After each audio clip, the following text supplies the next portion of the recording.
Oke, bismillahirrahmanirrahim. Assalamualaikum warahmatullahi wabarakatuh. Adik-adik yang saya cintai, saya banggakan. Alhamdulillah kita siang hari ini bisa bertemu meskipun tidak secara langsung secara tatap muka, tapi mudah-mudahan ini hal yang sangat bermanfaat untuk kita. Alhamdulillah sekali saya senang bisa diundang oleh pihak sekolah, bisa hadir bersama adik-adik semua di sini. Yang pertama, sebelum saya sampaikan, sebelum apa yang diminta oleh pihak sekolah, saya menyampaikan dengan materi narkotika dan obat-obat terlarang. Terlebih dahulu, mohon izin saya memperkenalkan diri. Nama saya Ikhwan Setiawan, saya petugas Babin Kamtipmas dari Polsek Sedayu. Dan secara kebetulan saya juga sebagai petugas SSDP di SMK Negeri 1 Sedayu. SSDP itu apa? SSDP adalah satu sekolah dua polisi. Nah, kita mendampingi di sekolah ini terkait dengan kegiatan anak-anak yang selama ini sudah dilakukan secara bersama-sama. Nah, alhamdulillah adik-adik semua pada saat ini sudah masuk ke jenjang pendidikan tingkat menengah, di mana sebelumnya adik-adik semua melewati masa-masa di tingkat pertama di sekolah yang berbeda-beda dengan saat ini, sehingga situasinya pun juga akan berbeda. Alhamdulillah semua itu capaian yang selama ini adik-adik dapatkan tidak lepas, tidak luput dari doa dan peran orang tua. Nah, di sini peran orang tua sangatlah penting, doa orang tua. Nah, keberhasilan yang adik-adik capai saat ini merupakan hasil jerih payah dari adik-adik semua. Untuk itu, mari kita sebelum memasuki pada materi yang akan saya sampaikan, mari kita syukuri bersama. Karena apa? Masih banyak teman-teman kalian yang ingin sekolah di sekolah ini ternyata tidak bisa diterima. Nah, hal ini menjadi satu motivasi, satu bentuk semangat agar adik-adik lebih meningkatkan lagi belajar. Karena apa? Tantangan di masa yang akan datang, tantangan di masa yang akan adik-adik hadapi akan lebih berat. Terlebih tingkat pendidikan saat ini dan situasi saat ini di mana kita dihadapkan pada situasi yang seperti ini, adik-adik harus lebih bisa dewasa dalam bertindak, bersikap maupun dalam menghadapi situasi saat ini. Karena kita dituntut harus bisa mengikuti pelajaran meskipun adik-adik berada di rumah. Nah, seperti halnya pada siang hari ini, pada saat ini adik-adik semua mengakses informasi, adik-adik semua mengikuti kegiatan pembelajaran di sekolah di tahap awal kita melalui online atau dengan sistem daring seperti ini. Nah, untuk selanjutnya kami dari Polsek Sedayu diminta dari pihak sekolah supaya menyampaikan apa itu narkoba. Nah, sebelum kita sampai jauh ke sana, mari kita sama-sama mengambil sebuah pelajaran, mengambil sebuah kejadian-kejadian yang sudah ada.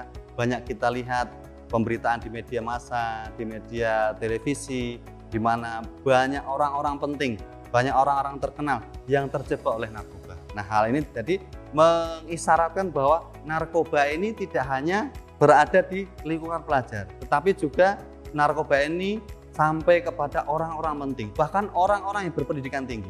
Semua bisa terjangkiti, semua bisa menggunakan narkoba ini.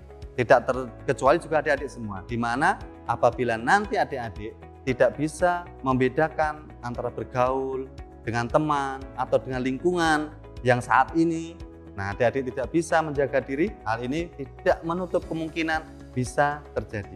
Nah, kemudian di Indonesia sendiri, undang-undang tentang narkoba itu diatur di Undang-Undang Nomor 35 Tahun 2009. Nah, narkoba itu apa? Narkoba itu adalah terdiri dari narkotika, psikotropika, bahan adiktif lainnya. Nah, narkotika sendiri adalah zat atau obat yang berasal dari tanaman maupun bukan tanaman, baik secara sintetis maupun semi-sintetis yang dapat menurunkan perubahan kesadaran, hilangnya rasa, kurangnya sampai hilangnya nyeri dan dapat menimbulkan ketergantungan. Nah, narkotika ini juga sebetulnya digunakan untuk di bidang kesehatan. Jadi dalam pengawasan di kesehatan. Jadi hal ini biasanya oleh orang-orang yang tidak bertanggung jawab itu disalahgunakan sehingga dapat mempengaruhi perasaan, mempengaruhi perubahan sebuah kesadaran. Kemudian psikotropika oleh negara Indonesia diatur dalam Undang-Undang Nomor 5 Tahun 1997. Nah, apakah pengertian dari psikotropika ini sendiri? Psikotropika adalah zat atau obat alamiah maupun sintetis, bukan narkotika, yang berkhasiat psikoaktif melalui pengaruh selektif pada susunan saraf pusat yang menyebabkan perubahan khas pada mental dan perilaku. Jadi yang diserang adalah di bagian saraf. Jadi ketika kita sudah mengetahui apa narkoba itu, kita untuk menambah sebuah pengetahuan sehingga kita dalam bergaul, dalam mengetahui hal yang berbahaya, kita bisa menghindari. Kemudian tujuan orang menggunakan narkoba. Apa alasannya orang itu menggunakan narkoba? Tujuan mereka yang menggunakan narkoba adalah dengan tujuan menyenangkan, merubah perasaan mood, perasaan suasana hati orang tersebut. Jadi ketika orang itu mengalami hal yang tidak menyenangkan, biasanya penyalahgunanya melalui ini. Ketika kita mengalami hal yang tidak menyenangkan dalam diri kita, biasanya mereka manfaatkan hal kayak gini. Nah, inilah yang sangat berbahaya ketika kita tidak bisa menjaga diri dalam bergaul. Ini akan sangat berbahaya sekali, karena hal ini akan menentukan masa depan adik-adik semua. Selanjutnya, dampak penyalahgunaan narkoba. Nah, tentu saja dalam penyalahgunaan narkoba ini akan berdampak, entah itu dalam segi hukum, kemudian medis, kemudian sosial ekonomi, kemudian dampak secara strategis. Nah, yang akan kita bahas yang dari 4 itu, yang pertama adalah dampak dari yuridis, dari sisi hukumnya. Semua yang berkaitan dengan penyalahgunaan narkoba, baik dari pengedar atau bandar, kemudian pemakai, sampai tingkat yang terbawah, itu akan ada ancaman hukuman pidananya. Semua sudah diatur dalam undang-undang yang tadi saya sampaikan, dari pasal tentang penggunanya, kemudian pengedarnya, bahkan sampai ke bandarnya, itu semuanya sudah diatur dengan undang-undang yang ada di Indonesia saat ini. Kemudian dari sisi medis, jelas bahwa narkoba ini adalah obat yang digunakan untuk kepentingan kesehatan, sehingga apabila digunakan dengan dosis atau dengan cara yang tidak benar, tentu saja akan berpengaruh dalam kesehatan di tubuh kita, kesehatan dalam organ kita, terutama pada otak kita, saraf, kemudian jantung, paru-paru, sampai dengan organ saraf yang lain. Selain tentang kerusakan dalam organ tubuh, juga akan berpengaruh pada mental kita, mental kepribadian kita, kemudian perubahan sikap, perubahan tingkah laku, kemudian ada hal-hal yang lain yang di luar dari kesadaran kita, melakukan hal yang di luar kewajaran. Selain dua hal itu, penyalahgunaan narkoba ini juga tidak menutup kemungkinan akan adanya penularan penyakit HIV atau AIDS. Karena apa? Penggunaan narkoba yang secara bersama-sama itu tidak menutup kemungkinan penularan penyakit seperti HIV, AIDS, kemudian hepatitis itu akan terjadi. Karena penggunaannya bisa dengan media atau dengan cara seperti yang sudah kita ketahui bersama, itu dampak dari medis. Selanjutnya, dampak dari sisi sosial maupun ekonomi. Nah, kalau dari kalangan orang tua yang menggunakan narkoba, tentu saja akan berpengaruh pada kehidupan ekonomi atau kesejahteraan dalam anggota keluarga yang lain. Sehingga dalam pergaulannya ke depan, dalam kehidupannya ke depan, tentu saja setelah ekonomi ini akan terganggu, karena cenderung ketika orang yang menggunakan narkoba itu, ketika sudah sekali mencoba, kemudian ketergantungan, tentu dia akan berbuat apa saja. Dia akan melakukan apapun untuk mendapatkan apa yang dia inginkan. Dalam hal ini adalah penggunaan narkoba. Nah, ketika sebuah ekonomi, sebuah kesejahteraan atau situasi keadaan di dalam rumah tangga, apabila yang menggunakan ada orang tua ataupun seorang anak, sudah semakin buruk, semakin tidak baik, tentu saja akan berpengaruh kepada ketertiban dan keamanan. Contohnya, misalkan ada seseorang yang sudah ketergantungan menggunakan narkoba. Nah, hal ini ketika dia mengendaki atau menginginkan hal itu, dia akan menghalalkan segala cara.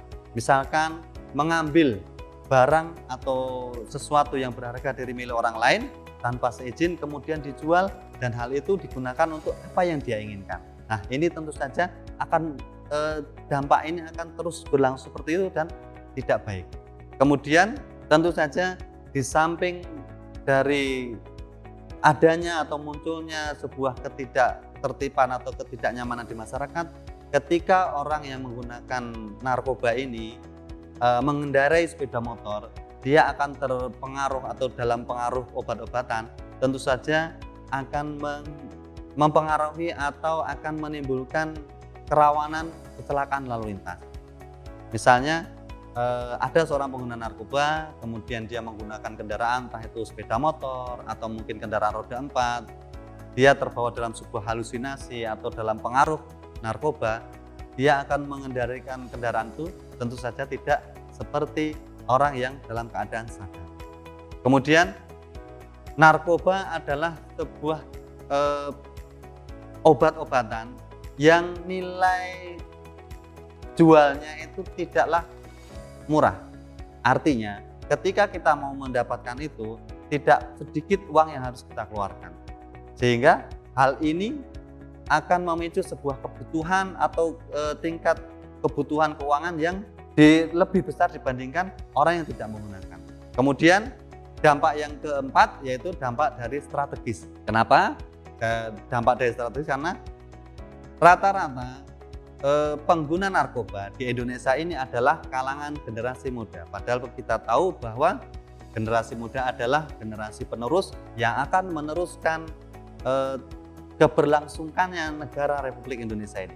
Ketika anak-anak muda sudah mulai terkena narkoba, sehingga generasi muda yang akan meneruskan bangsa Indonesia ini akan terancam. Kemudian kehidupan untuk kemajuan bangsa kita juga akan terancam untuk tujuan ekonomi dan politik oleh pihak-pihak tertentu. Misalkan bangsa Indonesia ketika generasi mudanya sudah mulai terpengaruh menggunakan narkoba, hal ini sangat berbahaya karena untuk kepentingan politik atau mungkin kepentingan ekonomi dari pihak-pihak tertentu, dari orang-orang yang tidak bertanggung jawab, dari pihak-pihak yang ingin dan menghendaki bangsa Indonesia ini hancur. Kemudian penyalahgunaan narkoba ini juga bisa menimpa siapapun. Bisa terjadi pada pejabat, kemudian masyarakat umum, Polri, PNS, TNI, PNS, mahasiswa, orang kaya maupun miskin. Bahkan pengangguran pun bisa. Kita bisa lihat bagaimana narkoba ini, misalkan saat ini, kenapa pengangguran bisa? Iya, itu bisa terjadi karena hal ini bisa terjadi oleh siapapun. Kemudian tahapan-tahapannya, tahapan-tahapan dalam penyalahgunaan narkoba yaitu yang pertama yaitu tahapan mencoba. Biasanya tahapan mencoba ini kalau yang terjadi di lingkungan pelajar seperti adik-adik saat ini adalah hanya ikut-ikutan oleh teman, ikut-ikutan oleh orang, biar dikatakan jago, biar dikatakan hebat, biar dikatakan lain daripada yang lain. Karena masa-masa usia seperti adik-adik saat ini, para anak-anak ini, siswa, para pelajar adalah masa-masa di mana ingin mencoba segala sesuatunya, ingin diketahui. Terkadang tidak lepas kontrol, terkadang lepas kontrol, tidak terkontrol oleh orang tua, tidak terkontrol oleh lingkungan, tidak terkontrol oleh masyarakat, sehingga rasa ingin mencoba ini kemudian segala sesuatu ingin dicoba, pengen diketahui. Nah, pengaruh teman, pengaruh lingkungan sangatlah penting dalam hal ini. Jadi saya mengharapkan adik-adik semua telah tahu bagaimana bahaya narkoba dalam kehidupan kita, dalam aspek hukum, kemudian dampaknya secara ekonomi, dampaknya secara medis. Saya harapkan adik-adik jangan pernah sekali-kali untuk mencoba, karena hal ini ketika sudah mencoba sulit akan lepas. Kemudian tahapan yang berikutnya adalah supaya diterima dalam kelompoknya. Nah, kita tahu bahwa saat ini kita sangat prihatin pelajar, kemudian komunitas-komunitas, ada yang pengen menunjukkan jati diri biar dia itu diterima di kelompoknya, di dalam komunitasnya, sehingga ikut dalam pergaulan yang tidak baik. Kemudian kebiasaan, tahapan kebiasaan. Nah, kebiasaan ini adalah gaya hidup, kemudian sebuah ketergantungan ketika kita menggunakan narkoba merasa akan lebih percaya diri. Padahal itu sesuatu hal yang salah. Dan tahapan ini juga tidak lepas dari keinginan atau kemauan hanya untuk bersenang-senang. Nah, kemudian tahapan yang terakhir adalah ketergantungan. Nah, pada tahapan ketergantungan ini tentu saja akan sangat merugikan karena ketika tidak menggunakan ini akan mengalami sebuah perubahan dalam diri kita atau bisa dikatakan sakau. Jadi ketika kita tidak menggunakan, kita akan mengalami hal-hal yang di luar dugaan kita. Kemudian selanjutnya setelah kita mengetahui hal-hal dan tahapan-tahapan tentang bagaimana narkoba itu terjadi atau bagaimana narkoba itu dampaknya. Nah, ini ada beberapa undang-undang yang mengatur tentang pidana di mana narkoba itu diatur. Undang-undang yang nomor 35 tahun 2019 itu golongan 1, kemudian golongan 2 dan golongan 3 itu dibedakan. Jadi semuanya ada tahapan-tahapannya. Nah, saya harapkan adik-adik semua di sini tidak ada yang terlibat dalam penggunaan narkoba. Nah, selanjutnya di sekolah ini merupakan tempat di mana adik-adik akan mencari ilmu, mencari bekal untuk masa depan. Disinilah awal adik-adik para siswa ini menentukan masa depan kalian. Jadi kalian adalah harapan orang tua kalian, kalian adalah sebagai generasi penerus bangsa ini, jangan sampai mengecewakan orang tua kalian, jangan sampai merusak masa depan kalian sendiri, jangan sampai kalian rusak atau kalian terpengaruh pada hal yang tidak baik karena lingkungan kalian. Silahkan berteman, bergaul dengan siapa saja, tetapi kalian juga harus bisa memilah dan memilih. Sekiranya hal ini bermanfaat, sekiranya hal ini tidak bermanfaat, atau sekiranya hal ini akan membahayakan diri adik-adik semua. Jadi pada kesempatan siang hari ini, apa yang saya sampaikan tadi mudah-mudahan bermanfaat, mudah-mudahan bisa menambah pengetahuan. Oh, ternyata narkoba itu seperti apa, diatur dalam undang-undang bagaimana, dan kedepannya akan berdampak seperti apa. Hal ini mudah-mudahan bisa menjadi kontrol, menjadi koreksi atau menjadi sebuah pengetahuan. Ketika kita sudah tahu, kita bisa menghindari sehingga kita tidak terjebak dalam penggunaan narkoba atau penyalahgunaan narkoba. Karena kalian, di pundak kalianlah masa depan bangsa ini ditentukan. Dan kalian sendiri yang menentukan keberhasilan kalian di masa yang akan datang. Silahkan berteman, bergaul, membuat sebuah komunitas yang positif. Silahkan menunjukkan jati diri kalian, boleh, nggak ada masalah. Kita akan mendukung selama kegiatan adik-adik, kegiatan para pelajar ini, kegiatan yang positif. Membuat sebuah komunitas, kalau sekarang namanya geng sekolah, silahkan bikin geng sekolah, tapi geng sekolah yang positif. Geng sekolah atau komunitas anak-anak pelajar yang memunculkan sebuah nilai-nilai positif. Misalkan adik-adik bisa membuat kelompok atau komunitas yang di situ melakukan aksi donor darah. Nah, itu hal yang sangat positif. Kita akan mendukung. Kita akan mendukung dari pihak lingkungan, dari pihak masyarakat, pihak pendidikan. Kita akan mendukung adik-adik yang mempunyai ide kreatif, sehingga hal-hal yang dilakukan adalah hal yang sangat positif. Bisa juga adik-adik membuat sebuah komunitas, kelompok-kelompok yang di situ peduli dengan orang lain. Misalkan mencari sumbangan, kemudian menyalurkan kepada orang yang membutuhkan. Jadi hal-hal yang sifatnya positif kita akan mendukung. Nah, ini adalah salah satu bentuk sebuah kegiatan yang bisa menghindarkan kita dari hal-hal yang tidak baik, termasuk salah satunya adalah penggunaan atau penyalahgunaan narkoba. Saya kira itu apa yang saya sampaikan. Mudah-mudahan hal ini bermanfaat. Mari kita sama-sama selamat belajar, selamat menempuh pendidikan di jenjang sekolah menengah. Keberhasilan kalian tidak lepas dari doa dan peran orang tua. Nah, di sini silahkan belajar dengan baik, ikuti pelajaran, kegiatan belajar mengajar dengan baik. Saatnya belajar, niatkan dengan belajar, bersungguh-sungguh. Karena apa? Masa depan kalian ada di tangan kalian. Selamat siang, terima kasih. Assalamualaikum warahmatullahi wabarakatuh.